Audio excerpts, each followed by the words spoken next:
So welcome to day 2 of 2.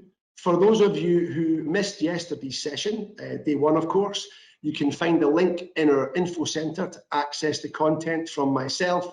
It was a brief business update on AJ Bell Investcentre, and of course the main session from Kev Doran, our CIO. Today we're going to hear from Lisa Webster and Russ Mould. I'll give both those introductions in full in due course. So I'd now like to introduce Russ Mould, our Investment Director, who is going to give you his usual appropriate investment outlook for 2020 and beyond. Latest performance across investment markets, he'll be addressing volatility and in his view the reasons for this.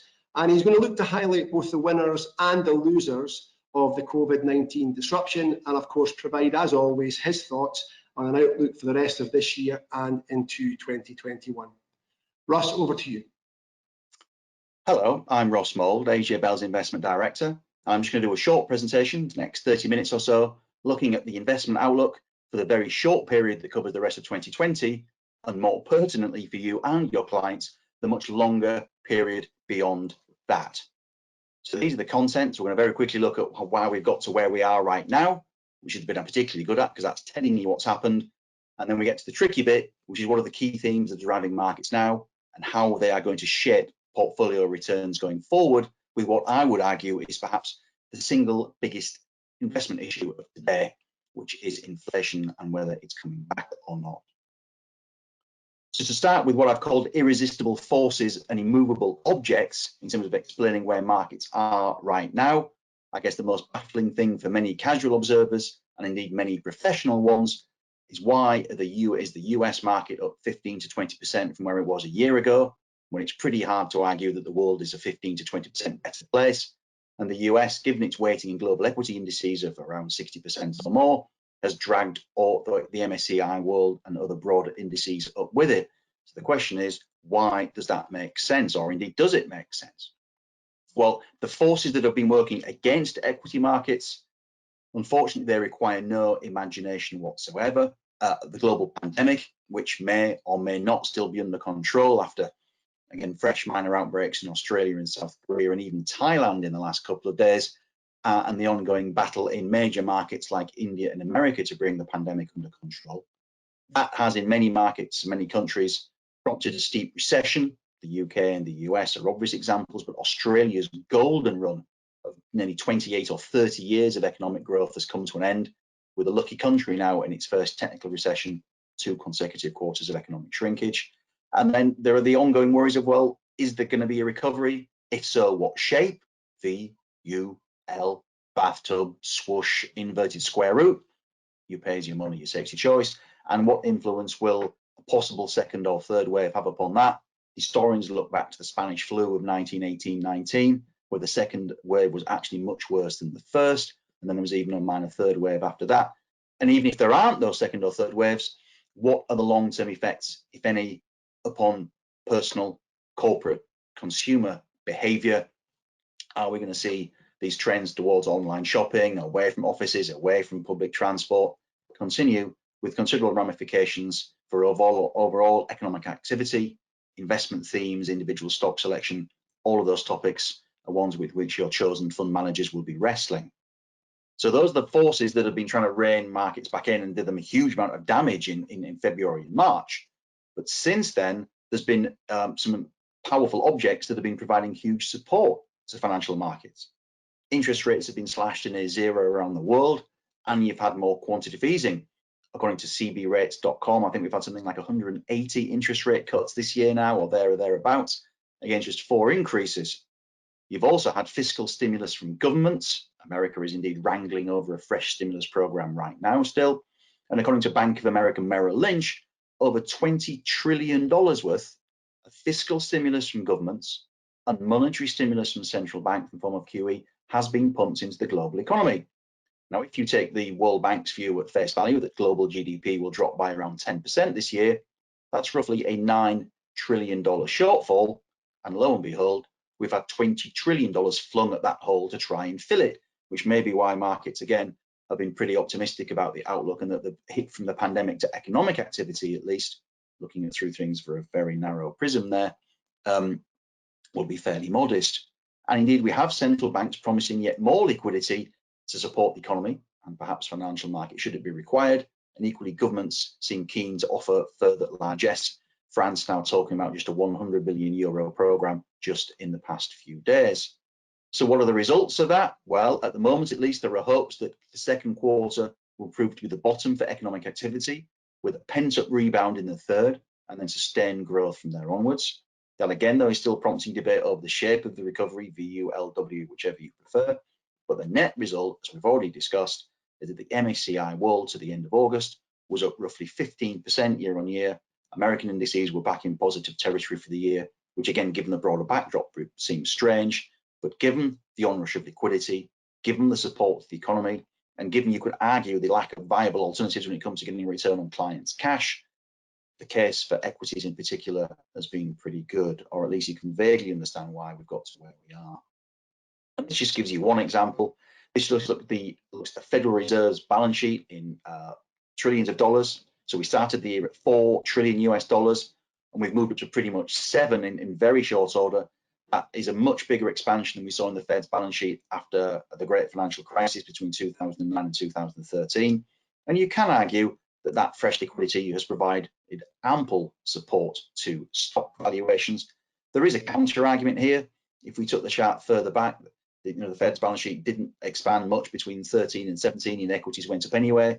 And the Bank of Japan's been expanding its balance sheet for 20 or 30 years without marked overall gains in Japanese equities. But nevertheless, this chart does suggest that there is a convenient correlation between the two: more liquidity, lower rates, money left looking for a home, and it has generally gravitated towards equities. So what have all the net results been? Well, this just looks at the major asset classes. Now, the numbers are a little bit skewed because I've done them in sterling terms, not local currency terms. So that's in the end what your clients will be taking home, I suppose. It's probably a more relevant balance. But as you can see, global equities over the last 12 months have been the game in town. I've also put a red line in here, just looking at things since the 21st of February, when most global stock markets peaked. And then on the Monday the 24th, they began to take COVID-19 extremely seriously, or more seriously than done previously. And as you can actually see since then, commodities have actually outperformed global equities in sterling terms. The pound's rally again slightly muddies the water here, and bonds haven't done quite as well over the past 12 months. But overall this year, in local currency terms, they've not been too bad. But it's been pretty much equities first, commodities second. And with bonds lagging, this already raises the issue of maybe, just maybe, investors, clients, advisors are starting to think of inflation. Will central banks finally achieve their goal, helped perhaps this time by fiscal stimulus for good measure to supplement their monetary stimulus? In terms of global equity markets, no surprises here. America first, but not quite the rest nowhere. You'll notice that the other gainer over the last 12 months, and indeed since the 21st of February, is the Asia Pacific region. Now, why since the 21st of February for Asia's matched America stride for stride in sterling terms? That may be because partly it has China as a major percentage of its index. The Chinese authorities have moved heaven and earth to support their local financial markets and economy. But also, Asia had SARS, it's had swine flu, and it is perhaps just better adapted and more prepared for these outbreaks. There were very rapid policy responses in China, Korea, and other markets, which seemed to withhold or box in the pandemic, and it spread pretty effectively, barring again the odd flare-up recently. So maybe Asia is just better prepared than the West for this sort of thing, and that could be a fundamental reason why it's performing relatively well. Japan's been hanging in there. It'll be interesting to see how that performs now. Prime Minister Shinzo Abe is stepping down due to ill health. And then we can see the laggards: Western Europe, UK, Eastern Europe and Latin America, badly damaged by commodity price collapses early in the year, notably oil. And the UK there has really not covered itself in glory. Whether this is a comment upon the UK's policy response to the pandemic, or further confusion over Brexit, or equally likely just the rather unappealing makeup of the FTSE 100, full of plodders and deadbeats in the eyes of some, such as oils, banks, insurers, or the unpredictable, such as miners. It's tough, but it's a tough mix, and it's a tough sell to make people want to buy into the UK's, the FTSE 100's earnings mix, at least, relative to, say, America, where tech is now roughly a third of the earnings and something similar of the market cap. But Asia, for me, is the intriguing theme here, rather than the obvious one, which is America, with its standout performance since the pandemic began to really take hold. In terms of sectors, again, unfortunately, nothing that will shock you here. Technology first, energy dead last. That's been very much the theme of COVID, post-COVID markets for some time. But notice how consumer discretionary has been hanging in pretty tough, and financials continue to struggle, but there isn't a huge change in picture since the 21st of February. We're again with that red line, with the trends pretty much confirmed. So it's been tech that's been the winner, because it was perceived, if you'll pardon the expression, immunity to COVID, where some of its major players have been able to generate strong growth and cash flow regardless of the economic backdrop. And that's also given them a scarcity value. Again, these companies seen as capable of generating growth almost whatever the circumstance, and at a time when growth has been scarce, full stop, that means that they have been very well bid. And whether they're too aggressively bid, we'll come back to later on. And then bond markets, mixed picture. It's again with the issue of inflation lurking in the background. Some of the longer dated paper from governments has struggled, but US 30 years actually done pretty well. I guess that was probably the result of the initial panic and dash for safety during the start of the pandemic's outbreak, when there was a big dash for perceived haven assets. And also, of course, then inflation expectations perhaps again, as we'll see later. So that's where we are right now.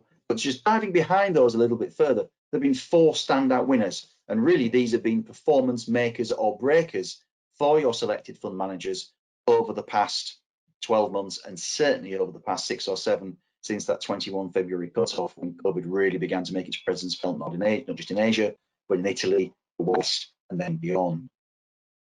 The first one, again, we go back to technology. It doesn't look that dramatic on this chart, but the Nasdaq's up 50% over the last 12 months, which is dramatic in anybody's language. And that is obviously, again, comes back to the scarcity issue and the issue of perceived immunity or relative immunity during lockdown, when online platforms have actually helped people by providing goods and services in a fashion that was accessible regardless of the fact that they were stuck at home. Tech's not just been the winner in America, though. That was looking at the Nasdaq. This is looking at China's Shanghai 180 Information Technology Index, and that's also gone up like a rocket. And the Shanghai Composite Index, broader, has actually hung in tough.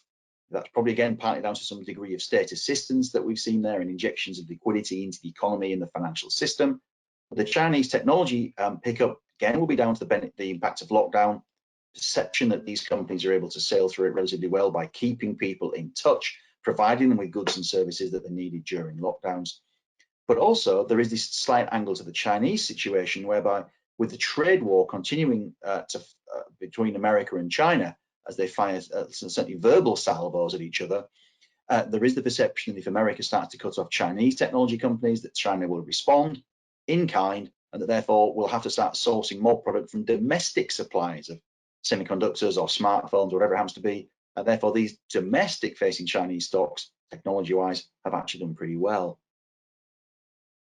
Now, here's a different one for you. Not everybody's cup of tea, but gold has done well, rising very sharply from $1,500 to broadly $2,000 an ounce over the last 12 months.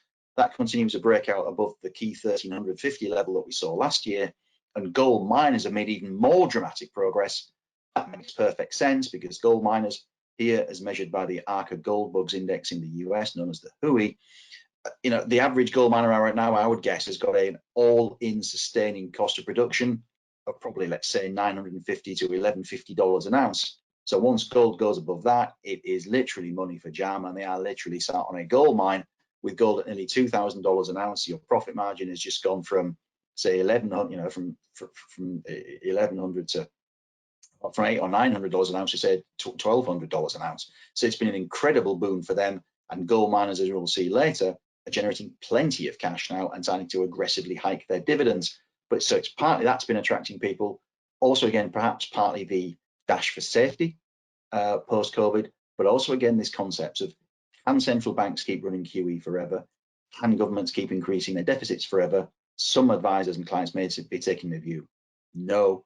And that therefore, as they see further paper creation down the road, because let's face it, there'll be another recession at some stage, and there'll be a more policy response to that, then maybe those advisors and clients are already thinking, yeah, I don't really want to be owning paper assets. I'm looking for a store of value, and gold may be one of those potential stores of value. And then the final point, this is an intriguing one. ESG and SRI, environment, social and governance theme investing, socially responsible investing.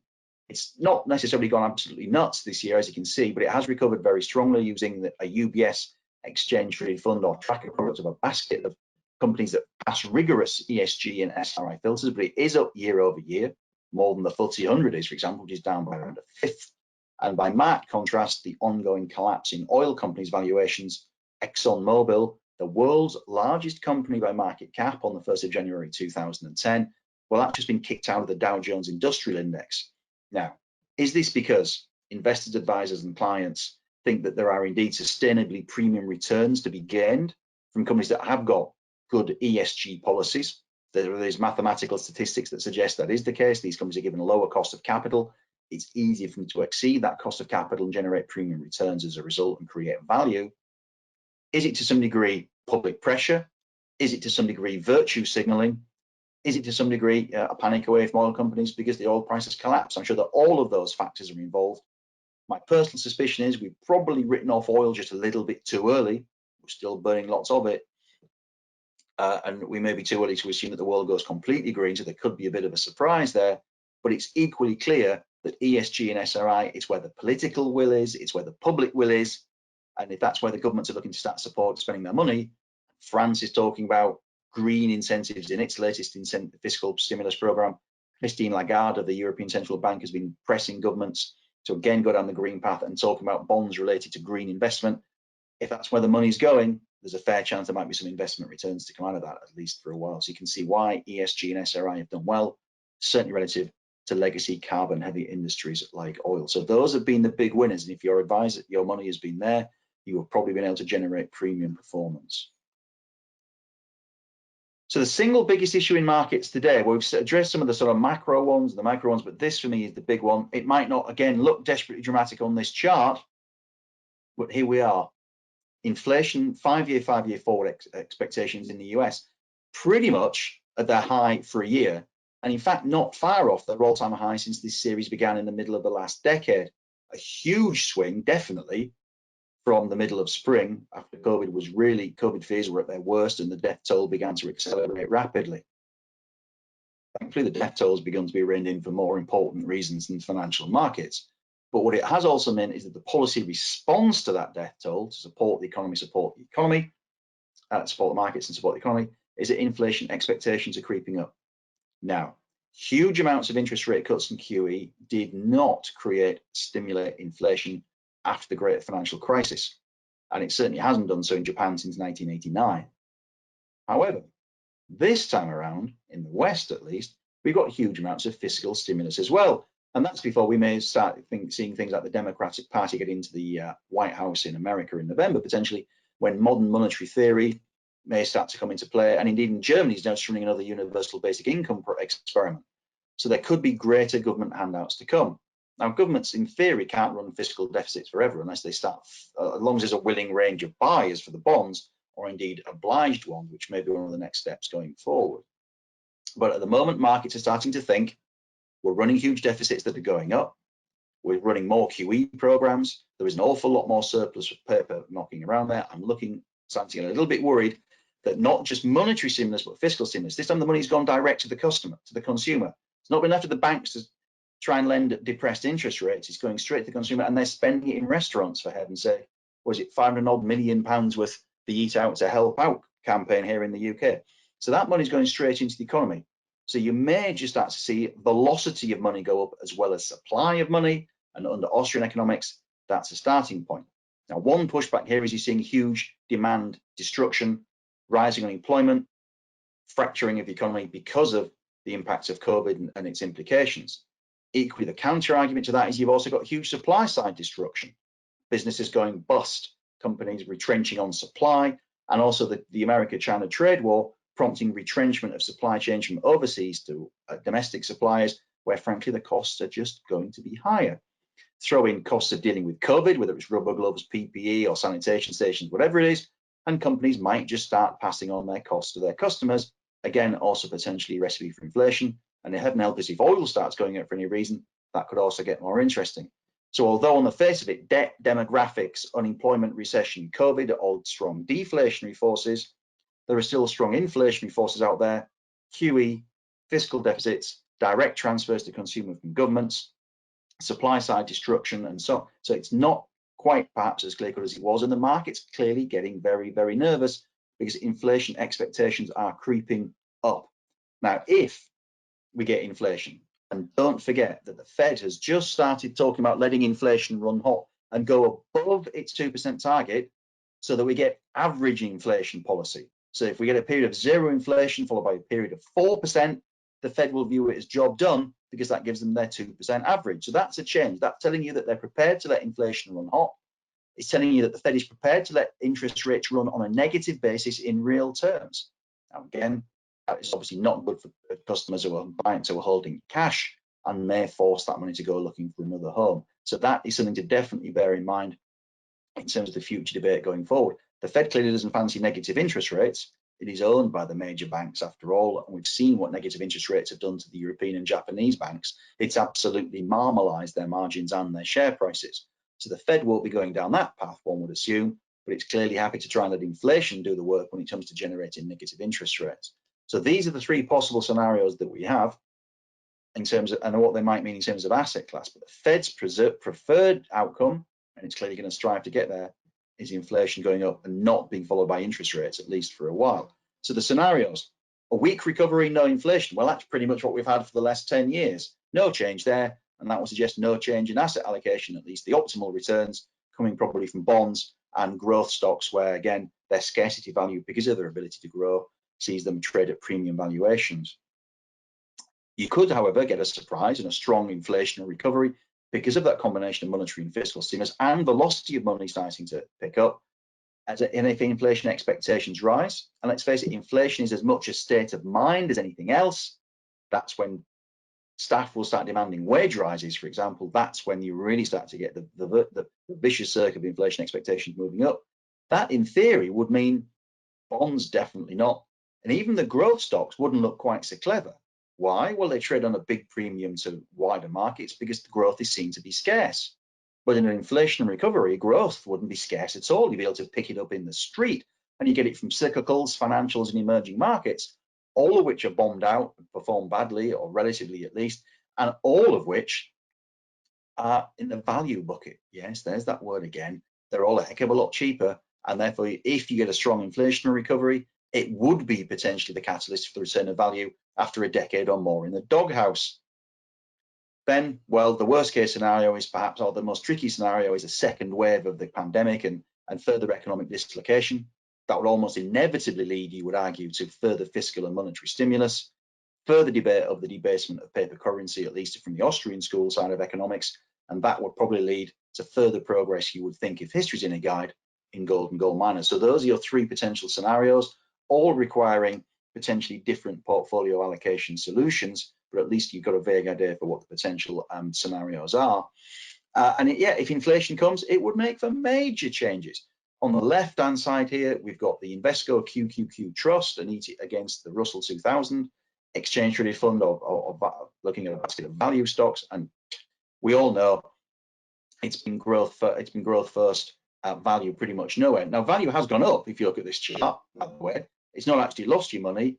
It just hasn't done anywhere near as well as growth over the last decade, and it's become particularly open and shut over the last 3 years as the tech stocks, Facebook, Apple, Amazon, Netflix, Tesla, Microsoft have really come into their own.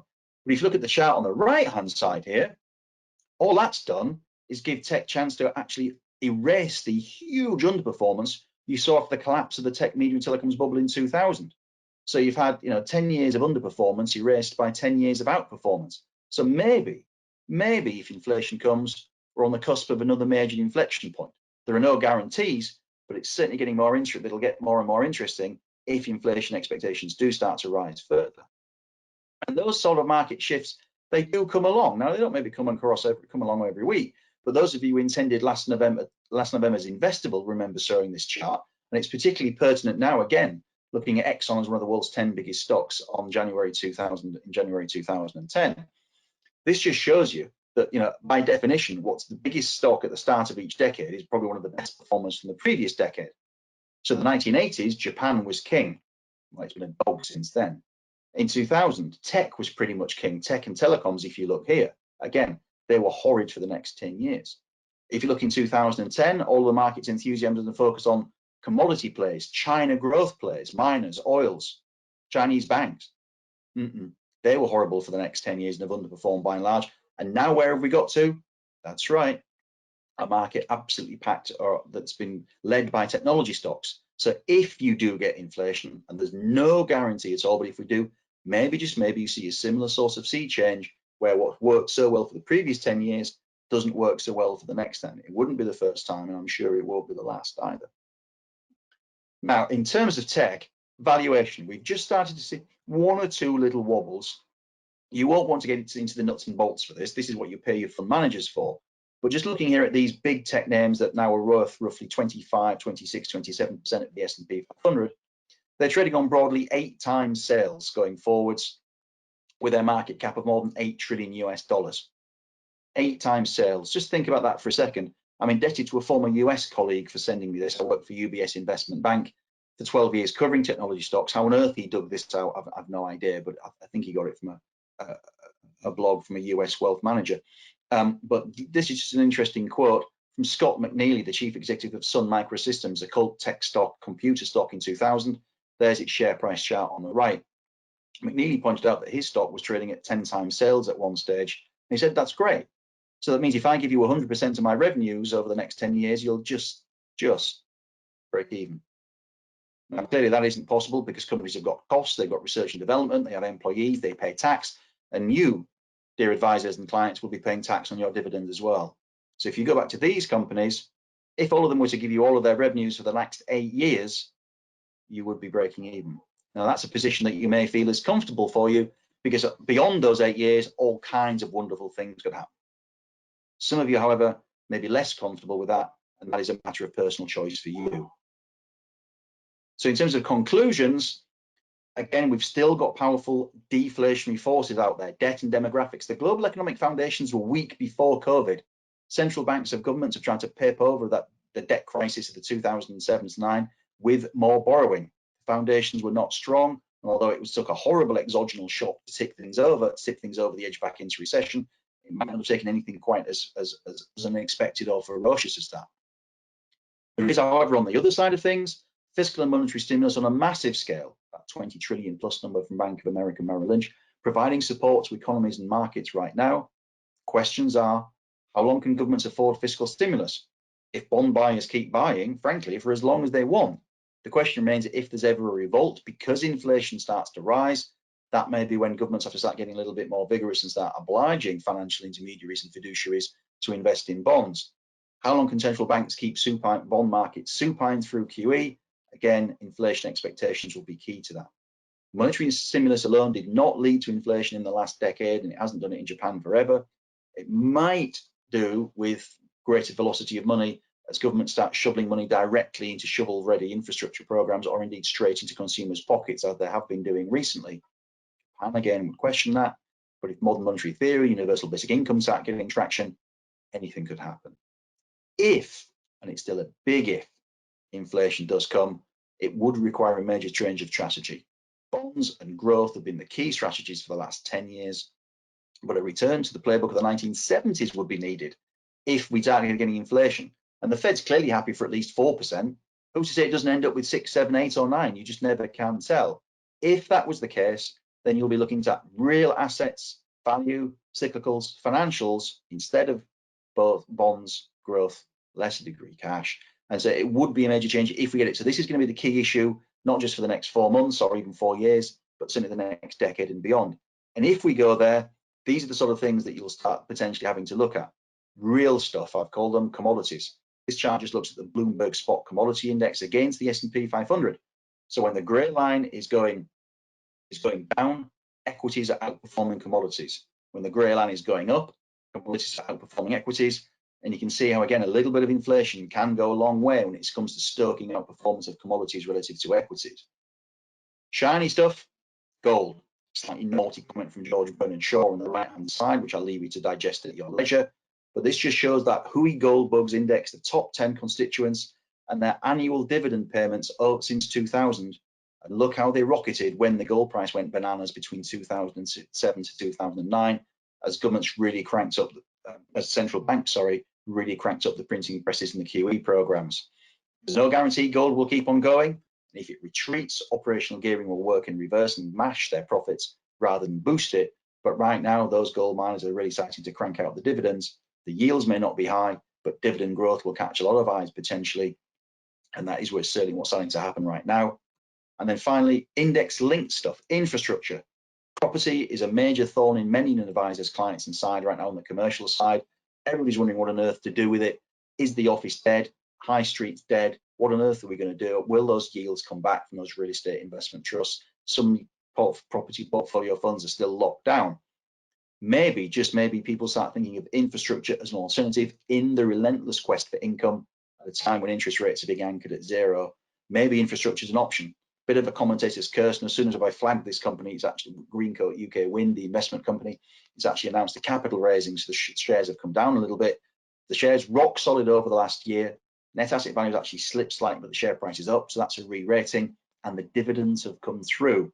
So maybe, rather than you're looking at bonds, equity, cash, property, maybe with commodities on the side, maybe infrastructure is an area to think about again if inflation creeps through, because a lot of the utilities, the underlying assets of these funds have index-linked revenue streams.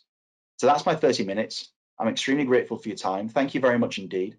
I hope that you and your families are all keeping well during what still remain extremely challenging and difficult times to resolve. I look forward to staying in touch, and hopefully one day we'll be able to see each other again in person soon. Thank you. Russ, thanks as always for that session. It's always good to hear your own views on what you believe are the market outlooks going forward. For the attendees, of course, the slides will be available in the usual way on the Investcentre.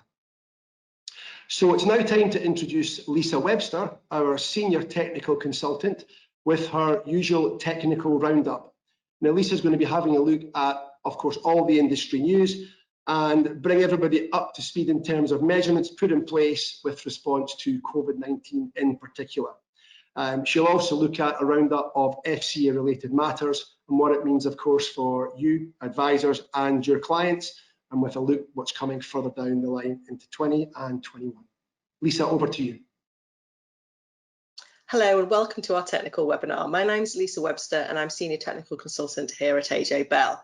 I'm going to spend the next half hour or so looking at the latest goings on in the industry, and it's really been a summer of consultation. We've had lots of government bodies asking for views, input in a range of areas. Here we have just some of the bodies that have issued consultations, calls for inputs, reviews, however they want to phrase it, over the last couple of months. I'm going to look at each of these in turn before finishing off finally with one decision that we've actually had over the summer. So to start off with then, I'm going to look at something that has come out from the Office for Tax Simplification. So the OTS is an independent advisor to the government. It's an independent office of the Treasury. So though the OTS isn't a lawmaking body, doesn't make up any rules or anything, obviously they make recommendations and give advice to the Chancellor. Of course, the Chancellor doesn't have to listen to what the OTS says, he does have the choice. But in this instance, this first review I'm going to look at has come about as a direct request from the Chancellor to the Office of Tax Simplification. So I do think that means it carries a little bit more weight maybe than sometimes in terms of, you know, how likely we are to see changes. So what has been requested, as I'm sure many of you will be aware, is this review of capital gains tax. So there is a call for evidence out there looking at ways of identifying simplification opportunities and simplifying capital gains tax. And then this includes aspects of corporation tax as well that relate to chargeable gains. So the CGT review then is split into two sections, and the first section on the principles of capital gains tax, this is closed already. It was a very, very short consultation period for this. It was only out for a few weeks, and the deadline for responses on this first section was on the 10th of August, which kind of, I think, is another indication of, you know, being pushed through short timescales, that, you know, they may be wanting to do something on this relatively quickly.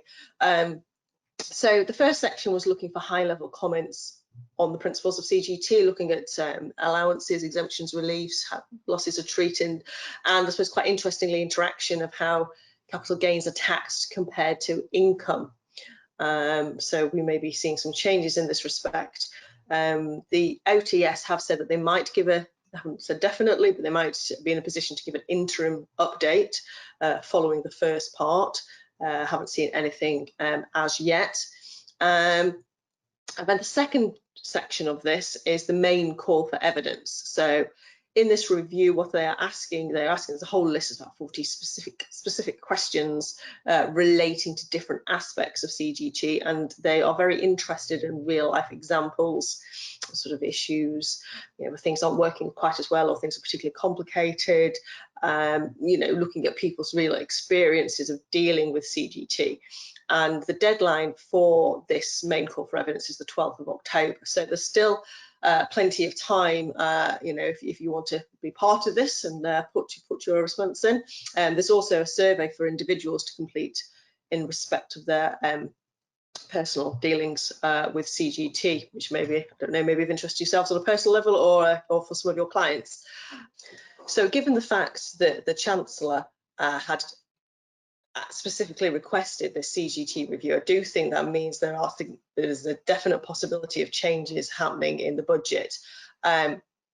So we could be looking at increased rates and potentially capital gains tax rates being aligned with income tax. You might have read about that in the press. There's been rumours about that going on. And yes, that could happen. We do see a lot of sort of behaviours at the moment where people will obviously structure their investments in such a way to be paying CGT rather than income tax. Obviously it does influence behaviours. We could be looking at a lower allowance. We could be looking at an allowance merged with the ISA allowance is one concept, that was something that could happen.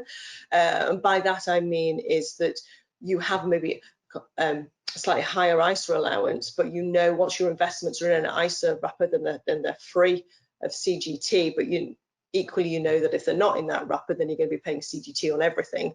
On your standard investments at least, there may be some kind of allowance still in terms of non-standard investments that you couldn't put into an ISA potentially. Something else we'd really like to see is sort of clarification on what is taxed as capital and what is taxed as income, because it's not always that straightforward. So I mean, a distribution can start as a simple corporate action, which can then be packaged into a fund and then included in a model portfolio before ending up in the client's hands. So it can be quite confusing along the way. So we think that any sort of reform to CGT should be clear regarding who's responsible for determining and communicating the tax status of a particular distribution. And whoever's paying the distribution should be responsible for sort of that categorisation, obviously with some guidance from the government on that, from HMRC, and whether the distribution is going to be taxed as capital income. And if that information can be relied on, then maybe we could see changes to reporting as well. So if the information is given out to end clients in a standard format, then they can use that when they're completing their self-assessment, doing their personal tax accounts, and sort of streamline that process as well. So we shall wait and see. I say this is probably one with the highest chances of something happening in the budget rather than some of the other things we've heard about, I think.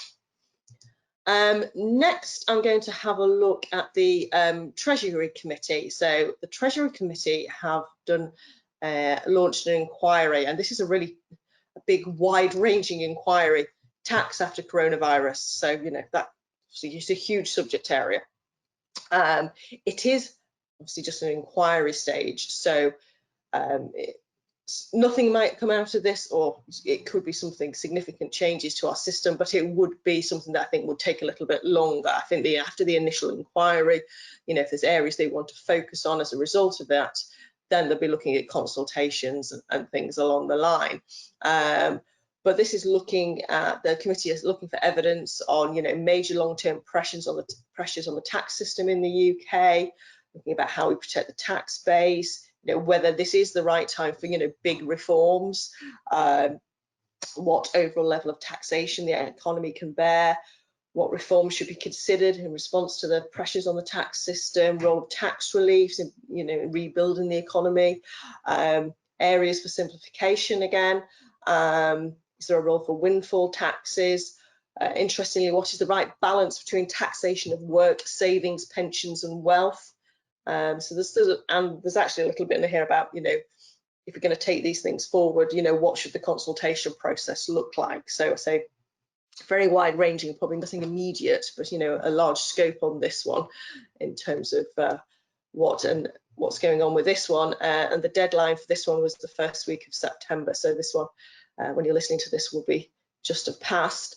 On that subject, we did commission a survey back in May from an independent research firm. We had just over 2,000 respondents from this, who weren't just our customers, they were from general public. And what we found, a few of the things that we found in our survey was that, you know, the vast majority of people, 77% of working respondents, were willing to pay extra tax, pay extra income tax to fund, you know, the country's response to the COVID-19 crisis. Majority of people were agreeing that the government was right to borrow and accept the fact that, you know, we have a responsibility to contribute, that it has to be paid for. But in terms of the tax measures, you know, how we go about that, it was seen that tax measures targeting dividends and capital gains were the most popular ways of doing it, followed closely by income tax. And interestingly, the least popular options were pension cuts, restriction pensions, tax relief, were the least favoured options. So in terms of, you know, politically where they make the changes, you know, it's going to be politically more acceptable, it would appear, to make changes to CGT, income tax, dividends rather than pensions. And our view on this inquiry, which we have responded to, it's not the right time to change national insurance, which is one of the things that, you know, was up for discussion. I say it was very wide range in the paper. In terms of that, and what I mean by that is in terms of significant changes, you know, it's been talk on and off for years about scrapping it and merging it with income tax. But given the perception, at least, of the link between NI and the NHS, we think that that would be not a good move at the moment. To be unacceptable. People still have that feeling of the link between the two, that getting rid of it would be some way of, you know, reducing funding or not being good for the NHS. So we don't think that would be a good move at the moment. It may be. So we have had reports of increases to NI rates for self-employed, which, you know, that is quite possible that might happen more imminently, possibly in the budget. CGT reform we've already talked about, but it could be the right time for that. There's mention in here about windfall and wealth taxes, but I think looking historically and looking abroad, that those kind of taxes have been proven to be quite difficult to administer and relatively, I should say, easy for people to avoid. So maybe don't necessarily raise the revenues you think they might. And another area for reform could be around inheritance tax and pensions. It's something we've talked about in the past. It would be so much simpler, simplification, to remove pensions from inheritance tax.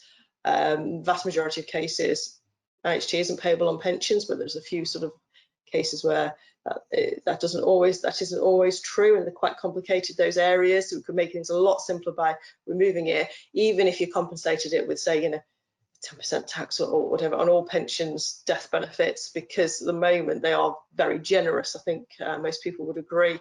So politically it'd be quite easy to do, I think, if it was at a lower rate but affected more people in terms of pensions. So we'll see what happens with that one. Next up, I've got the Treasury. Now the Treasury have issued a call for evidence on pension tax relief administration. This is all about the net pay issue.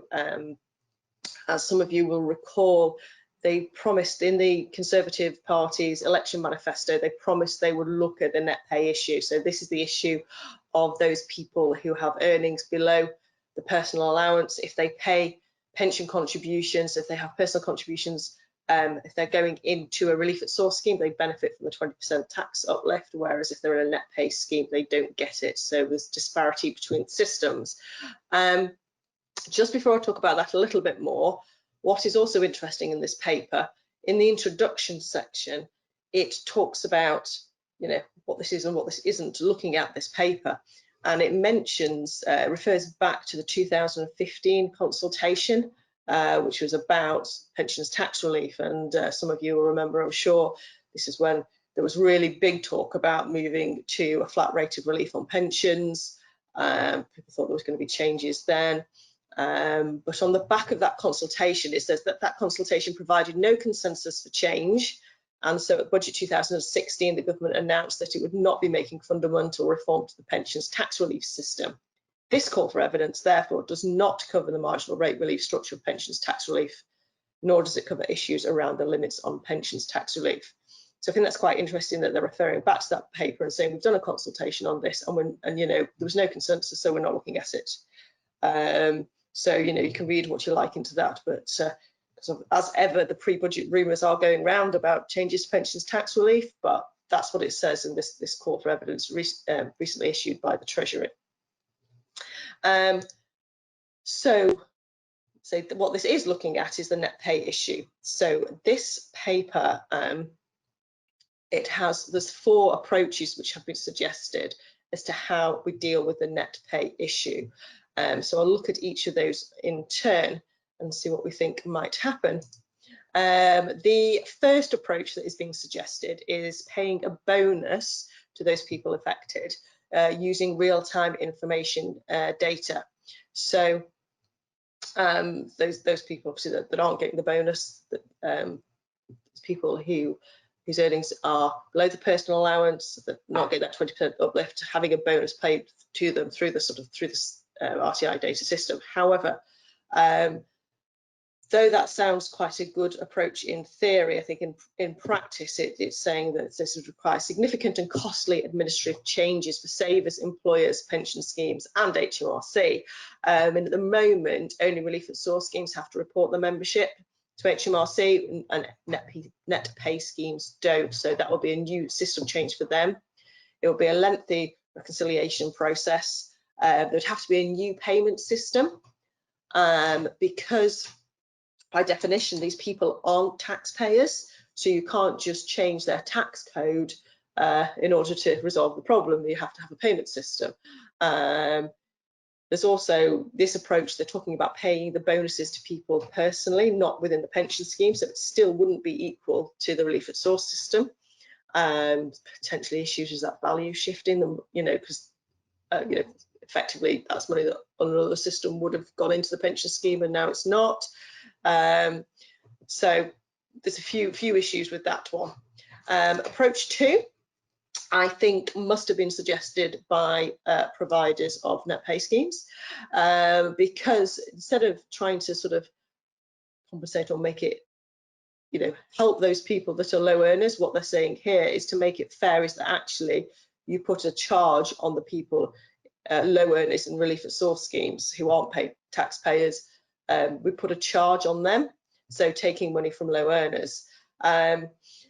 Aside from the moral issues we may or may not have with that, it would be additional administration burden for employers and the relief at source admin teams. There's also, issues about how you actually take it. How do you get this charge back from people that aren't taxpayers? You already, people on low income, but you're taking money away from them. Things like if you have junior SIPs, people that have no earnings at all, how do you then take money off them?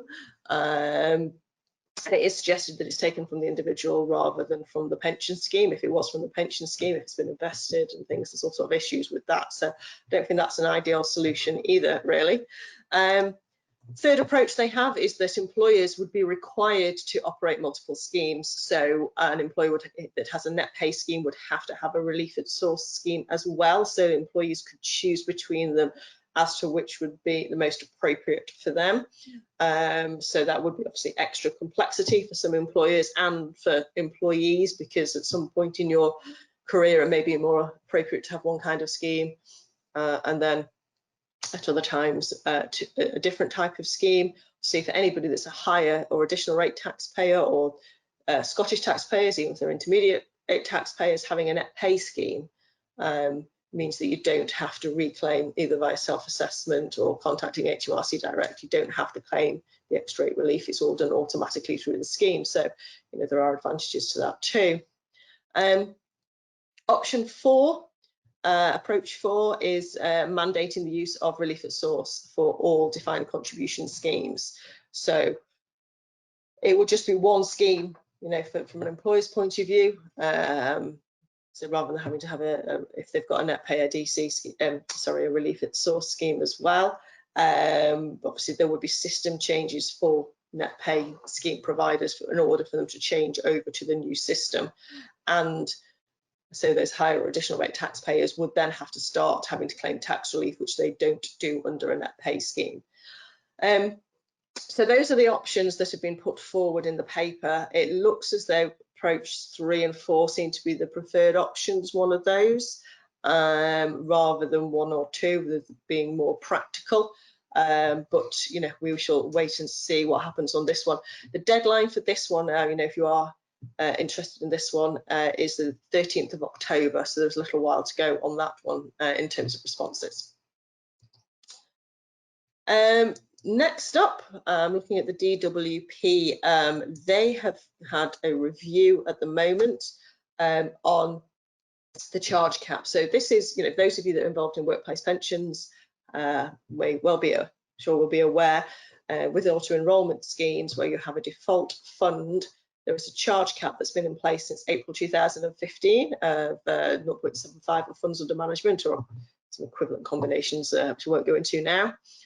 So they're reviewing this charge cap, and the DWP have launched this call for evidence and a survey on the pension charges in trying to make a decision of whether they should be making changes to the cap. Basically, do they need to cut it and make it lower? So they're reviewing, you know, whether it should change, whether transaction charges should be included in the cap, because they're not at the moment, and looking at fee structures, etc. Now, the call for evidence on this one has closed. This closed on the 20th of August, but they are planning on making changes, any changes pretty quickly, because they said they're going to propose to make changes before the end of the year. That is the end of 2020, not the end of the tax year. So, you know, watch this space on that one. In terms of our views on this, we don't think there is a need to change the charge cap.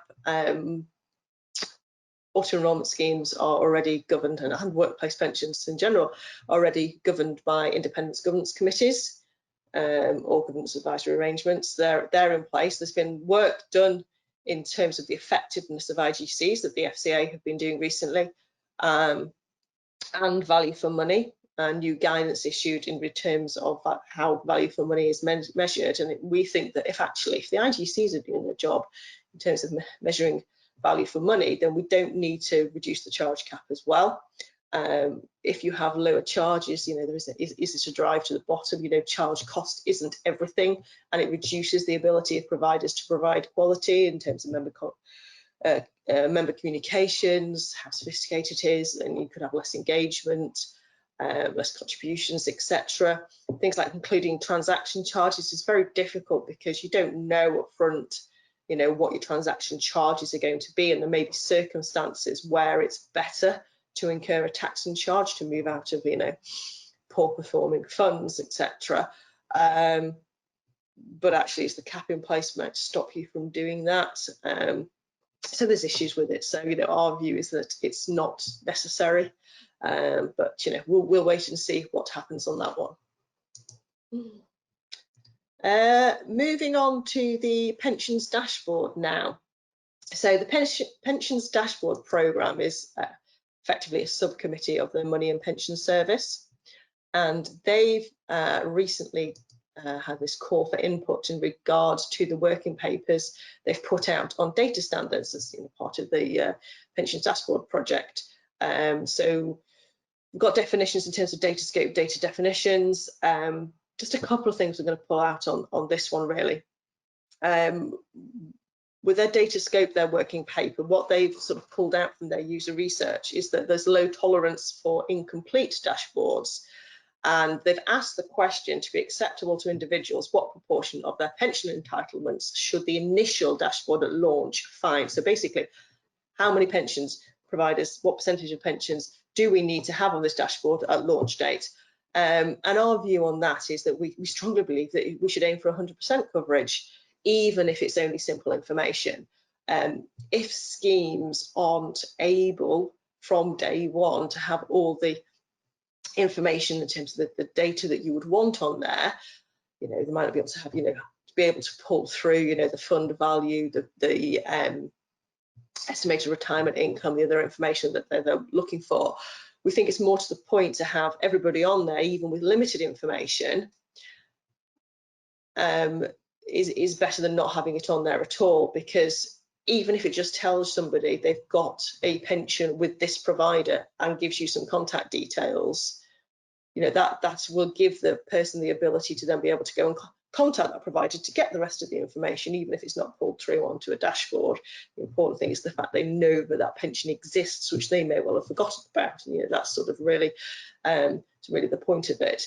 If we don't have that from day one, I think we need to be really, really clear when somebody logs on to the pension dashboard, you know, as soon as you know, before you even put your details on, that it's not 100% coverage, because you know, if you sort of go down the line and you fill in all your information, it gives you some results, and then it goes, oh, but by the way, it might not be everything. It kind of can get lost in the rest of that information. So we think it needs to be really clear up front if that isn't the case, but obviously, ideally, it will be.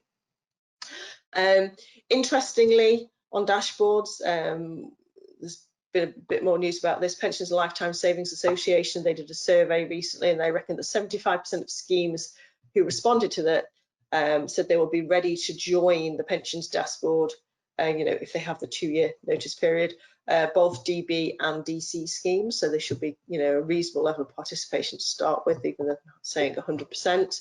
A couple of other things, not directly from the pension dashboard programme, but in relation to pensions dashboards. We have the pension schemes bill, which is progressing through Parliament. This one started in the House of Lords, and it has now, before the summer break, it went all through the House of Lords. It is now just starting its journey in the House of Commons.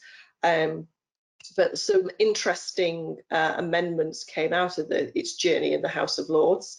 One of which was that the MAPS dashboard, so the government dashboard effectively, has to be up and running for 1 year before any commercial dashboards can be made available. So, you know, we'll see the MAPS one out there first. And the other amendment they put into the pension schemes bill was that commercial dashboards cannot have any functionality.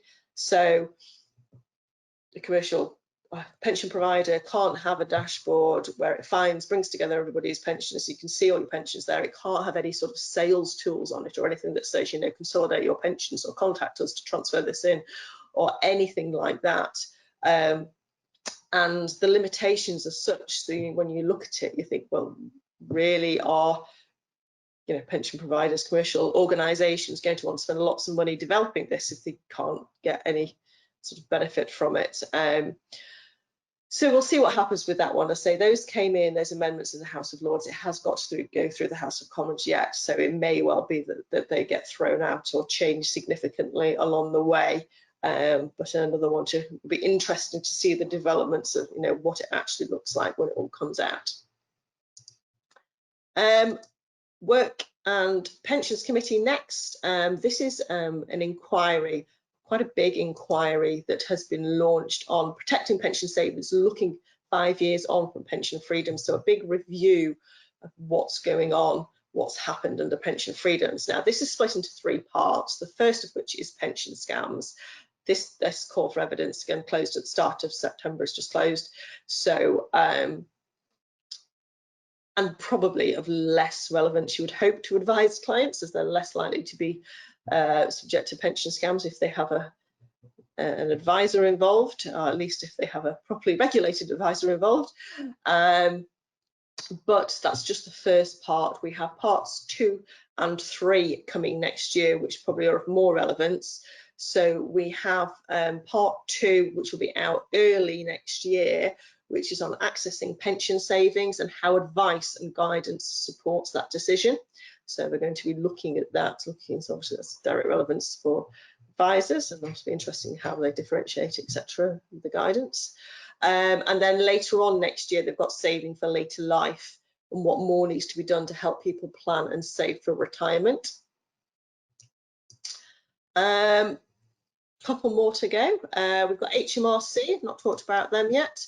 HMRC, they've got a call for evidence out on about stamp duty, stamp taxes on shares framework. So basically this is looking at, so stamp duty paper-based regime is obviously, it seems very outdated now.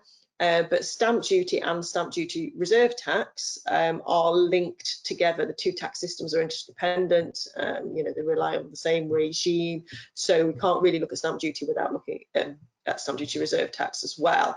So what they're looking at, whether this is the right time for fundamental redesign of stamp duty and where necessary, stamp duty reserve tax frameworks. So this is a call for evidence asking on, you know, what the principles and design of a new framework should look like and how we sort of prioritise changes within that.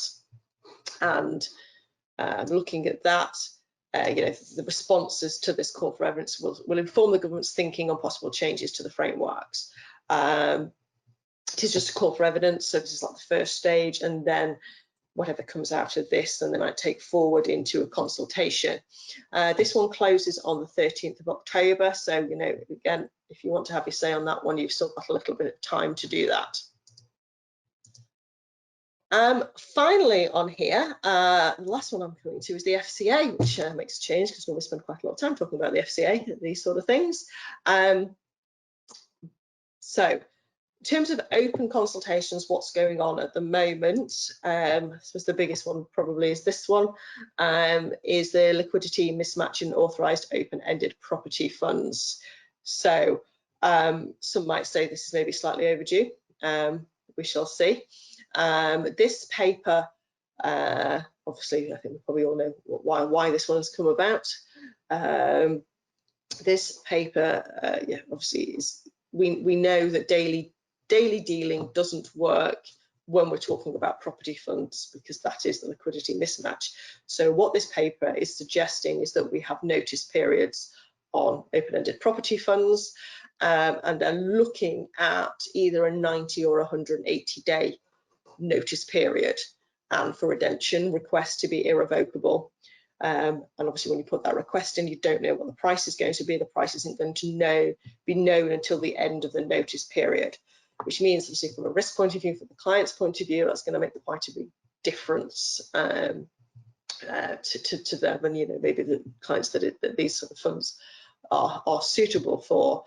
This consultation closes on the 3rd of November, so there's still obviously time to respond to this one, and they're hoping to make the changes coming into force, policy statement and rules out early next year, so moving reasonably quickly on this one.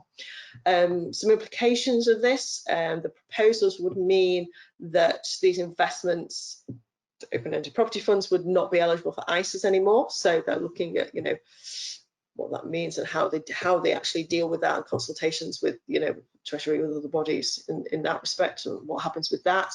Also implications for SIP, because because the notice day periods, that means they would not be standard investments within a SIP. They are looking at putting transitional rules in place so that people that already hold these kind of funds within a SIP, there would be no extra capital adequacy requirements for the SIP provider. But once the rules come in, they would be classed as non-standard investments, and the usual associated additional cost in terms of capital adequacy would apply for SIP providers. So what that means is that you will probably find that some SIP providers will no longer accept them, and those that do accept them, you know, they may charge more for them because they will be classed as a non-standard investment. So actually, going to cost the SIP provider. You know, there's more for them to do and a cost for them. We also have from the FCA the guidance consultation at the moment about vulnerable customers. This one closes on the 30th of September if you want to have your say on this one. I'm not going to tell you much more about this because my colleague Rachel Vey did a webinar on this recently, and she's written a guide on this one. So if you want to know more about that, if you go onto the Investcentre website, Investcentre, do a search on vulnerable customers and you'll bring that up if you want to know more about that one. We've had some delays to some of the consultation papers and things going on from the FCA. So the exit fees, investment platforms exit fees remedy, ban on exit fees, that has been talked about for a long time. That's going to be put back till next year. We also have the consultation paper on effective competition in non-workplace pensions. This is the one which is talking about introducing investment pathways for accumulation stage, for basically for everybody, accumulation personal pensions. So that one is due imminently. It should have been out already. I've not seen it yet, but it should be coming out before the end of the year. We have delayed to certain implementation of certain FCA papers as well. Pension transfer advice. So this is the ban on contingent charging and other changes that's coming in from the 1st of October. That one again, my colleague Rachel has done another webinar on that on DB transfers and the changes going on with DB transfers. So again, if you want to have a look at that, either the advice guide or the webinar, do have a look on the Investcentre section and have a look at that. You can find more information on that. Investment pathways, which is meant to be out in 1st of August, is now going to be out from the 1st of February next year. Nearer the time we're likely to put together, you know, when we have the sort of more finalised details, we'll have, I think the plan is we're going to do another webinar on that, so watch out for that one sort of nearer the end of the year. And then we have improving the quality of pension transfer advice. So this is the qualifications, the additional qualifications needing to be a pension transfer specialist. So that one's been put back. That's going to be October next year for those requirements. And finally, after all those consultations, we have had a recent decision in the Supreme Court. This is the case HMRC versus Parry and others, which many will know this as the Staveley case. I'm sure some of you will be familiar with this. This is the question of whether inheritance tax was payable on a pension transfer in ill health. It has been going on for years. Mrs. Staveley died in 2006. And it's been through the tax tribunals and the Court of Appeal before finally having a decision from the Supreme Court. And the court has found that in this case that the pension transfer was not liable to inheritance tax. Also Section 10 of Inheritance Tax Act 84 applied, which is meant there was no intention to confer gratuitous benefit to her son. So she transferred in ill health. Her intention, her reason for doing this was to keep the funds away from her ex-husband. There'd been an acrimonious divorce, and so basically she wanted to move her pension to make sure that none of the surplus funds went back to her ex-husband's company and that he didn't benefit from her death. And the court has found, because that was her intention, not an intention to confer the gratuitous benefit to her sons, who were the beneficiaries, because of that, inheritance tax doesn't apply. So transfers in ill health, pension transfers in ill health, I suppose it gives you, there are going to be more cases where inheritance tax won't apply because of this ruling. It's not a free-for-all. You know, if you are doing it to prove the death benefits, then it could still be liable to inheritance tax. I'm not going to talk about this much more because I'm pretty much out of time. But another of my colleagues, Charlene Young, is doing a webinar on this, discussing this case and looking at the implications of it and inheritance tax and pensions in general, which I think is the week following this. So yes, if you want to know more about that, then do tune in for that one. But that is all from me. So thank you very much for your time, and I hope it's been of interest. Goodbye. Lisa, thank you as always for that excellent session. Thoroughly enjoyed it. For those on the line, of course, the technical detail in those slides is all available in the usual way from our info centre at the close of these seminars. So that brings us to the end of day 2 of our series of webinars. Thank you very much to those who've joined us, not only for today, but at yesterday's session, day 1. Both links will be available in the info centre as usual for you to access all of the presentations from either myself, Lisa Webster, Kev Doran, and of course Russ Mould. CPD certificates will be made available in the usual way, and if you could do me the huge favour of completing the feedback forms, I would be most grateful. They do help the business inform both content and speakers for forthcoming sessions. It just remains to say a huge thank you for joining us today and in fact yesterday, and thanks very much. Bye-bye.